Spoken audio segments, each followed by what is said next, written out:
Welcome to மெத்தஸ் ஆரோக்கிய சமையல். நம்ம வீடியோவில் இன்னைக்கு என்ன பார்க்க போறோம்னா உருளைக்கிழங்கு தக்காளி குருமா வந்து எப்படி செய்யறதுன்னு பார்க்க போறாங்க. சிம்பிளான ரெசிபி தான் இது. இட்லி, தோசை, சப்பாத்தி, பூரி, இடியாப்பம்னு சொல்லிட்டு எல்லா டிஷ்ஷஸ்க்கும் வந்து வச்சு சாப்பிடலாம். அவ்வளோ சூப்பராக இருக்குங்க.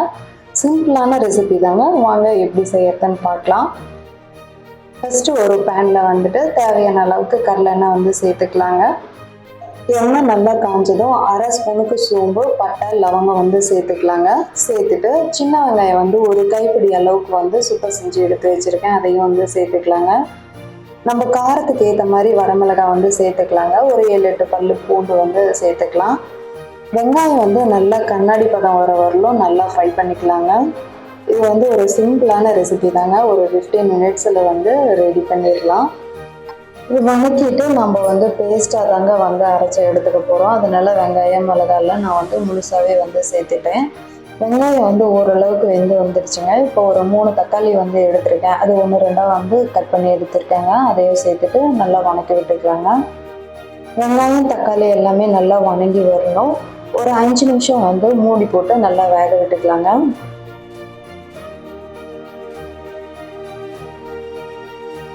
பாருங்க, வெங்காயம், தக்காளி எல்லாமே வந்து சூப்பராக வந்து வெந்து வந்துடுச்சு. இப்போ வந்து ஒரு 10 நிமிஷம் வந்து ஆற விட்டுட்டு மிக்ஸி ஜாரில் வந்து சேர்த்து நல்லா அரைச்சி எடுத்துக்கலாங்க. ஆறிடுச்சு. இப்போ மிக்ஸி ஜாரில் சேர்த்துக்கலாம். சேர்த்துட்டு கறி மசாலா தூள் வந்து ஒரு 2 ஸ்பூன் வந்து எடுத்துருக்கேங்க. நான் வீட்டில் அரைச்ச கறி மசாலா வந்து எடுத்திருக்கேன். எந்த கறி மசாலா இருந்தாலும் சரிங்க, சேர்த்துக்கலாம். மஞ்சள் தூள் வந்து சேர்த்துக்கலாங்க.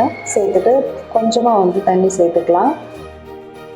ஒரு மூடி தேங்காய் வந்து துருவி வச்சுருக்கேங்க, அதையும் சேர்த்துக்கலாம். ஒரு 2 ஸ்பூனுக்கு வந்து கடலை வந்து சேர்த்துருக்கேங்க. சேர்த்துட்டு நல்லா அரைச்சி எடுத்துக்கலாம்.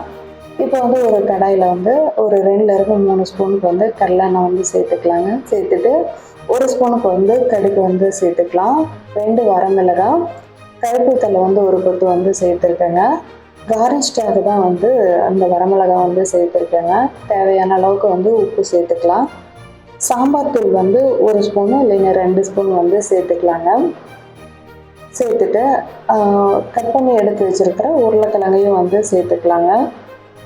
சேர்த்துட்டு உருளைக்கிழங்கு எல்லாம் வந்து வெந்து வர வரலும் மூடி போட்டு நல்லா வேக விட்டுக்கலாங்க.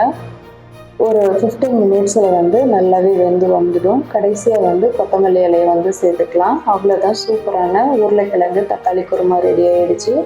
ரொம்பவே அட்டகாசமான ஒரு ரெசிபிங்க. எல்லாருக்குமே ரொம்ப பிடிக்கும். ஒரு டைம் வந்து ட்ரை பண்ணி பார்த்துட்டு எப்படி இருக்குதுன்னு எனக்கு கமெண்ட் பண்ணுங்கள். இப்போ தான் நம்ம சேனலை வந்து ஃபர்ஸ்ட் டைம் பார்க்குறீங்கன்னா மெத்தஸ் ஆரோக்கிய சமையலை வந்து லைக் பண்ணுங்கள், ஷேர் பண்ணுங்கள், சப்ஸ்கிரைப் பண்ணுங்கள்.